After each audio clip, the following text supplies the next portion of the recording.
trade involves the transfer of the ownership of goods or services from one person or entity to another in exchange for other goods or services or for money. Possible synonyms of trade include commerce and financial transaction. A network that allows trade is called a market.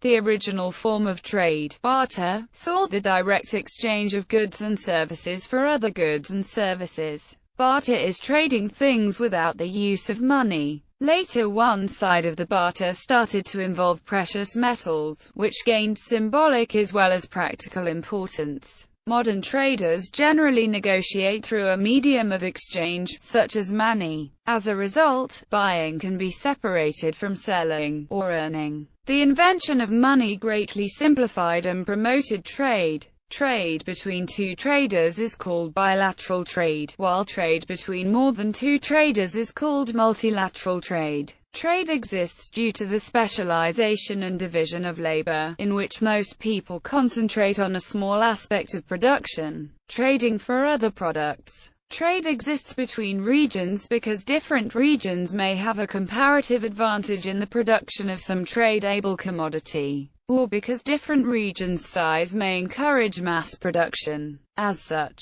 trade at market prices between locations can benefit both locations. Retail trade consists of the sale of goods or merchandise from a very fixed location, such as a department store, boutique or kiosk, online or by mail, in small or individual lots for direct consumption or use by the purchaser. Wholesale trade is defined as the sale of goods that are sold as merchandise to retailers, or industrial, commercial, institutional, or other professional business users, or to other wholesalers and related subordinated services. History. Prehistory trade originated with human communication in prehistoric times. Trading was the main facility of prehistoric people, who bartered goods and services from each other before the innovation of modern-day currency. Peter Watson dates the history of long-distance commerce from circa 150,000 years ago. In the Mediterranean region, the earliest contact between cultures were of members of the species Homo sapiens, principally using the Danube River, at a time beginning 35 to 30 BC. Ancient history trade is believed to have taken place throughout much of recorded human history. There is evidence of the exchange of obsidian and flint during the Stone Age. Obsidian Guinea trade in obsidian is believed to have taken place in Guinea from 17,000 BC. Mediterranean and Near East. The earliest use of obsidian in the Near East dates to the Lower and Middle Paleolithic. Prince Mikasa no Miyataka trade in the stone was investigated by Robert Carbo-Sanquet in excavations of 1901. Trade is believed to have first begun in southwest of Asia. Archaeological evidence of obsidian use provides data on how this material was increasingly the preferred choice rather than chert from the late Mesolithic to Neolithic, requiring exchange as deposits of obsidian are rare in the Mediterranean region. Obsidian is thought to have provided the material to make cutting utensils or tools, although since other more easily obtainable material were available, use was found exclusive to the higher status of the tribe using the rich man's flint. Obsidian was traded at distances of 900 kilometers within the region. Trade in the Mediterranean during the Neolithic of Europe was greatest in this material. Networks were in existence at around 12,000 BCE. Anatolia was the source primarily for trade with the Levant,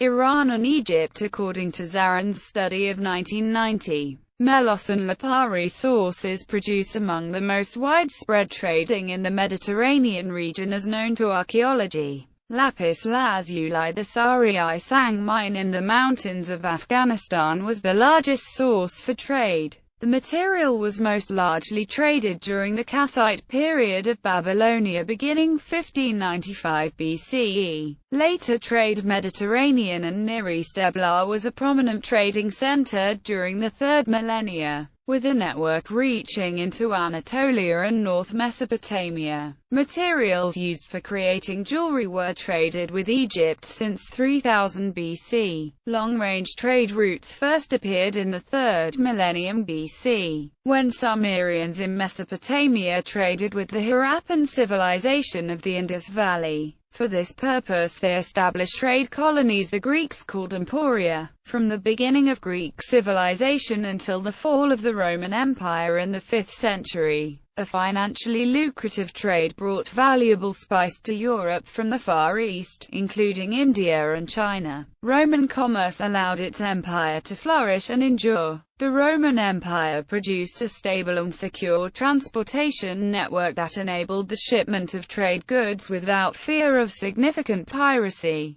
In ancient Greece, Hermes was the god of trade and weights and measures. For Romans, Mercurius also god of merchants, whose festival was celebrated by traders on the 25th day of the 5th month. The concept of free trade was an antithesis to the will and economic direction of the sovereigns of the ancient Greek states. Free trade between states was stifled by the need for strict internal controls to maintain security within the treasury of the sovereign, which nevertheless enabled the maintenance of a modicum of civility within the structures of functional community life. The fall of the Roman Empire, and the succeeding Dark Ages brought instability to Western Europe and a near collapse of the trade network in the Western world. Trade, however, continued to flourish among the kingdoms of Africa, Middle East, India, China and Southeast Asia. Some trade did occur in the West. For instance, Radhanites were a medieval guild or group of Jewish merchants who traded between the Christians in Europe and the Muslims of the Near East. The Orient archaeological evidence of the first use of trademarks from China dated about 2700 BC. Central America. The emergence of exchange networks in the pre-Columbian societies of and near to Mexico are known to have occurred within recent years before and after 1500 BC. Middle Ages. During the Middle Ages, Central Asia was the economic center of the world.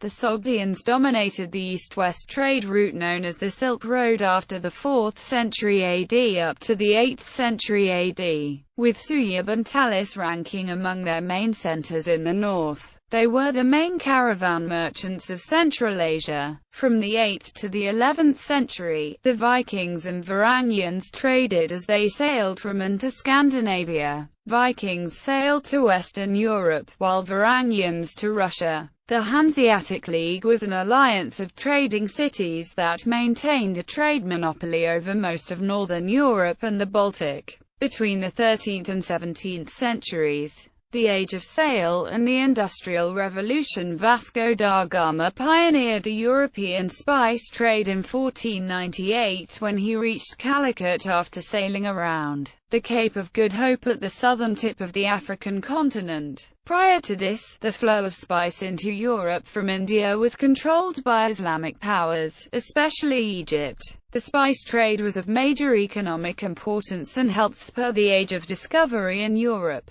Spices brought to Europe from the Eastern world were some of the most valuable commodities for their weight, sometimes rivaling gold. Trade in the East Indies was dominated by Portugal in the 16th century, the Dutch Republic in the 17th century, and the British in the 18th century. The Spanish Empire developed regular trade links across both the Atlantic and the Pacific Oceans. In 1776, Adam Smith published the paper An Inquiry into the Nature and Causes of the Wealth of Nations. It criticized mercantilism, and argued that economic specialization could benefit nations just as much as firms, since the division of labor was restricted by the size of the market.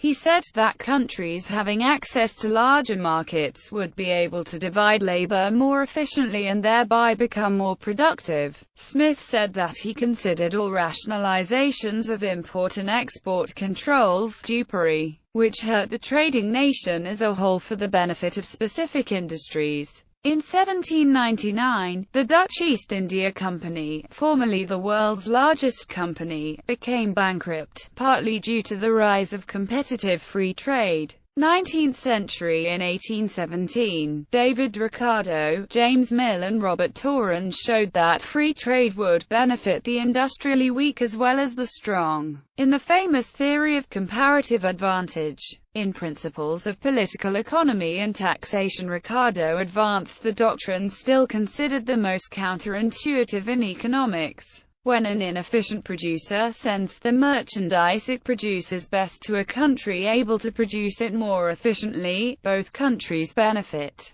The ascendancy of free trade was primarily based on national advantage in the mid-19th century. That is, the calculation made was whether it was in any particular country's self-interest to open its borders to imports. John Stuart Mill proved that a country with monopoly pricing power on the international market could manipulate the terms of trade through maintaining tariffs, and that the response to this might be reciprocity in trade policy. Ricardo and others had suggested this earlier. This was taken as evidence against the universal doctrine of free trade, as it was believed that more of the economic surplus of trade would accrue to a country following reciprocal, rather than completely free, trade policies. This was followed within a few years by the infant industry scenario developed by Mill, promoting the theory that government had a duty to protect young industries, although only for a time necessary for them to develop full capacity. This became the policy in many countries attempting to industrialize and outcompete English exporters. Milton Friedman later continued this vein of thought, showing that in a few circumstances tariffs might be beneficial to the host country, but never for the world at large. 20th century. The Great Depression was a major economic recession that ran from 1929 to the late 1930s. During this period, there was a great drop in trade and other economic indicators. The lack of free trade was considered by many as a principal cause of the Depression, causing stagnation and inflation. Only during the World War II the recession ended in the United States. Also during the war, in 1944, 44 countries signed the Bretton Woods Agreement, intended to prevent national trade barriers, to avoid depressions. It set up rules and institutions to regulate the international political economy, the International Monetary Fund and the International Bank for Reconstruction and Development. These organizations became operational in 1946 after enough countries ratified the agreement. In 1947, 23 countries agreed to the General Agreement on Tariffs and Trade to promote free trade. During the early years of the Cold War, the United States of America and the then Soviet USSR were engaged in talks to exchange two captured military personnel, a trade carried out during 1962. Free trade advanced further in the late 20th century and early 2000s. 1992 European Union lifted barriers to internal trade in goods and labor. January 1, 1994 the North American Free Trade Agreement took effect. 1994 the GATT-Marrakesh Agreement specified formation of the WTO. January 1, 1995 World Trade Organization was created to facilitate free trade,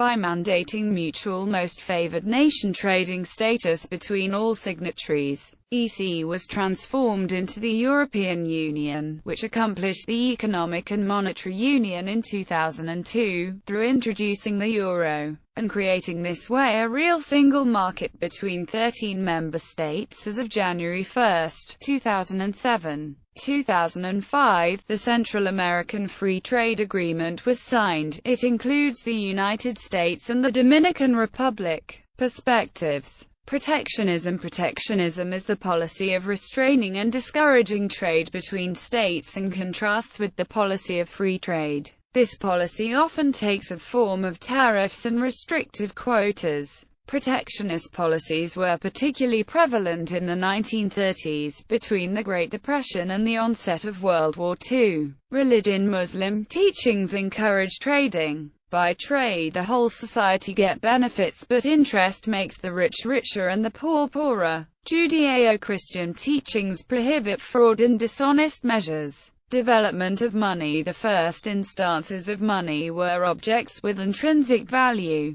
This is called commodity money and includes any commonly available commodity that has intrinsic value. Historical examples include pigs, rare seashells, whales' teeth, and cattle. In medieval Iraq, bread was used as an early form of money. In Mexico under Montezuma, cocoa beans were money. Currency was introduced as a standardized money to facilitate a wider exchange of goods and services. This first stage of currency, where metals were used to represent stored value, and symbols to represent commodities, formed the basis of trade in the Fertile Crescent for over 1500 years. Numismatists have examples of coins from the earliest large-scale societies, although these were initially unmarked lumps of precious metal. Trends. Doha rounds. The Doha Round of World Trade Organization negotiations aim to lower barriers to trade around the world, with a focus on making trade fairer for developing countries. Talks have been hung over a divide between the rich developed countries, represented by the G20, and the major developing countries. Agricultural subsidies are the most significant issue upon which agreement has been hardest to negotiate. By contrast, there was much agreement on trade facilitation and capacity building. The Doha Round began in Doha, Qatar, and negotiations were continued in Cancun, Mexico, Geneva, Switzerland, and Paris, France and Hong Kong, China. Beginning around 1978, the government of the People's Republic of China began an experiment in economic reform. In contrast to the previous Soviet-style centrally planned economy, the new measures progressively relaxed restrictions on farming, agricultural distribution and, several years later, urban enterprises and labor. The more market-oriented approach reduced inefficiencies and stimulated private investment, particularly by farmers. That led to increased productivity and output. One feature was the establishment of 4 special economic zones located along the southeast coast. The reforms proved spectacularly successful in terms of increased output, variety, quality, price and demand. In real terms, the economy doubled in size between 1978 and 1986, doubled again by 1994, and again by 2003. On a real per capita basis, doubling from the 1978 base took place in 1987, 1996 and 2006. By 2008, the economy was 16.7 times the size it was in 1978, and 12.1 times its previous per capita levels. International trade progressed even more rapidly, doubling on average every 4.5 years. Total two-way trade in January 1998 exceeded that for all of 1978. In the first quarter of 2009, trade exceeded the full year 1998 level. In 2008, China's two-way trade totaled $2.56 trillion. In 1991, China joined the Asia-Pacific Economic Cooperation Group, a trade promotion forum. In 2001, it also joined the World Trade Organization. International trade. International trade is the exchange of goods and services across national borders. In most countries, it represents a significant part of GDP. While international trade has been present throughout much of history, its economic, social, and political importance have increased in recent centuries, mainly because of industrialization, advanced transportation, globalization, multinational corporations, and outsourcing. Empirical evidence for the success of trade can be seen in the contrast between countries such as South Korea, which adopted a policy of export-oriented industrialization, and India, which historically had a more closed policy. South Korea has done much better by economic criteria than India over the past 50 years,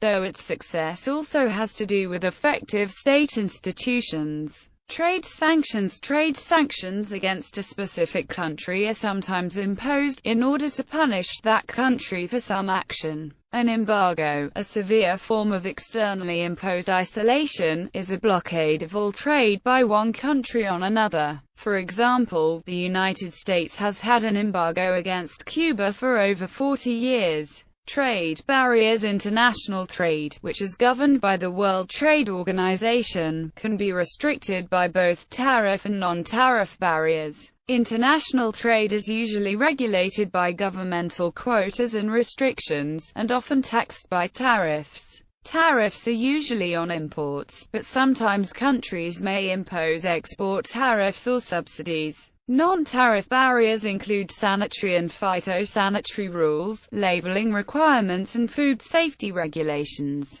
All of these are called trade barriers. If a government removes all trade barriers, a condition of free trade exists. A government that implements a protectionist policy establishes trade barriers. There are usually few trade restrictions within countries, although a common feature of many developing countries is police and other roadblocks along main highways that primarily exist to extract bribes. Fair trade. The fair trade movement, also known as the trade justice movement, promotes the use of labor. Such ideas have also sparked a debate on whether trade itself should be codified as a human right. Importing firms voluntarily adhere to fair trade standards, or governments may enforce them through a combination of employment and commercial law. Proposed and practiced fair trade policies vary widely, ranging from the common prohibition of goods made using slave labor to minimum price support schemes such as those for coffee in the 1980s.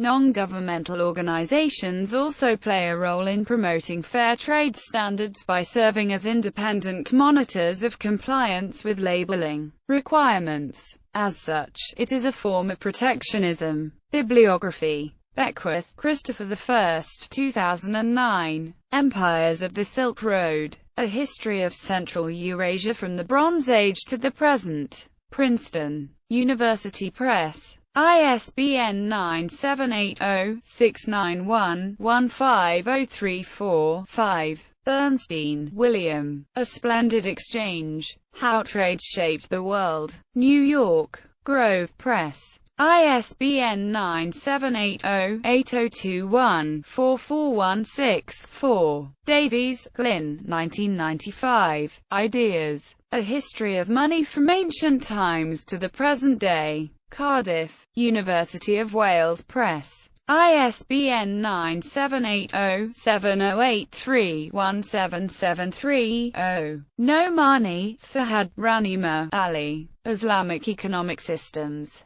New Jersey. Zed Books. ISBN 1-85649-058-0. Payne, Lincoln. The Sea and Civilization. A Maritime and History of the World. Atlantic. Watson, Peter. Ideas. A History of Thought and Invention from Fire to Freud. New York. HarperCollins publishes. ISBN 978-0-06-621064-3.